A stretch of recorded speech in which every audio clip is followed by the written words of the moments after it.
Baik, di sini saya akan menjelaskan tentang konsep medis dan konsep keperawatan. Selanjutnya masuk di pengertian ileus obstruksi. Ileus adalah suatu kondisi hipomotilitas atau kelumpuhan saluran gastrointestinal tanpa disertai adanya obstruksi mekanik pada intestinal. Pada kondisi klinik sering disebut dengan ileus paralitik. Selanjutnya masuk di bagian B.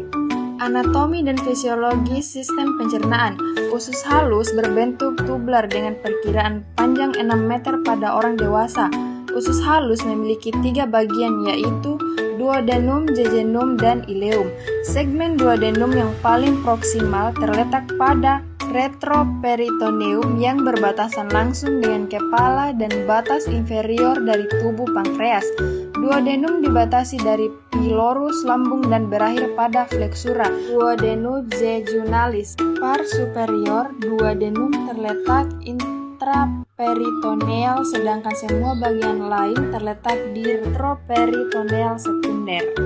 Bagian C atau fisiologi. Ileus mengarah pada akumulasi cairan dan gas pada tekanan intraluminal yang meningkat, disfungsi mikrosirkulasi dinding usus, dan gangguan penghalang mukosa. Selanjutnya dapat menyebabkan pergeseran cairan, peritonitis, transmigrasi, dan hipovolemia. Fisiologi normal usus halus terdiri dari pencernaan makanan dan penyerapan nutrisi. Usus besar turut membantu pencernaan dan bertanggung jawab untuk sintesis vitamin, penyerapan air, dan pemecahan bilirubin. Mekanisme obstruksi apapun akan menghalangi komponen fisiologis ini. Obstruksi usus halus akut menghasilkan gangguan fisiologis dan patologis sistemik serta lokal. Obstruksi arterial atau komplit yang signifikan terkait dengan peningkatan insiden MCC dari proksimal ke lokasi obstruksi. Kontraksi ini berhubungan dengan kram perut. Obstruksi parsial MCC mendorong konten intraluminal dan membiarkannya melewati titik obstruksi ke distal. Obstruksi total yang tidak teratasi mengakibatkan usus tidak dapat melewati distal dengan akumulasi cairan intraluminal yang progresif dan distensi usus proksimal, kemudian memulai RGC di usus halus sebagai fase pertama muntah. Bagian D, manifestasi klinik.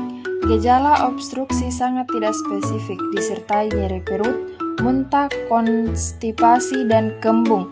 Temuan laboratorium dan tanda-tanda klinis yang menunjukkan adanya strangulasi termaksud leukositis, peningkatan protein C reaktif dan laktat, dan tanda-tanda iritasi peritoneum. Menurut Fields et al. 2017, manifestasi klinis dan tingkat keparahannya sangat bergantung pada lokasi obstruksi. Dengan demikian, manifestasi umum bisa berupa mual, muntah, kram, kembung, dan konstipasi semakin proksimal letak obstruksi, maka pasien akan cepat mengalami gejala muntah karena makanan yang tidak dicerna. Bagian E, komplikasi. Komplikasi dari ileus obstruksi dapat berupa nekrosis usus, peroperasi usus yang dapat menyebabkan peritonitis, shock septik, dan kematian. Usus yang strangulasi mungkin mengalami perforasi yang mengakibatkan materi dalam usus keluar ke peritoneum dan mengakibatkan peritonitis. Meskipun tidak mengalami perforasi, bakteri dapat melintasi usus yang permeabel dan rasuk ke sirkulasi darah yang mengakibatkan shock septik. Bagian F, pemeriksaan diagnostik. Pemeriksaan penunjang. Yang pertama, ronsen toraks, diafragma meninggi akibat distensi abdomen. Nomor 2, ronsen abdomen dalam posisi telentang, mencari penyebab batu empedu volvulus hernia. Nomor 3, pemeriksaan sinar X untuk menunjukkan kuantitas abnormal dari gas atau cairan dalam usus.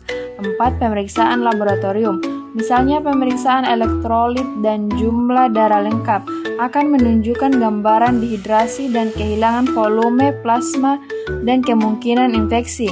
5. Pemeriksaan radiogram abdomen sangat penting untuk menegakkan diagnosa obstruksi usus. Bagian G. Penata laksanaan medis dasar pengobatan obstruksi usus adalah koreksi keseimbangan cairan dan elektrolit, menghilangkan peregangan dan muntah dengan kompresi, memperbaiki peritonitis dan shock menghilangkan bila ada obstruksi, serta untuk memperbaiki kelangsungan dan fungsi usus kembali normal.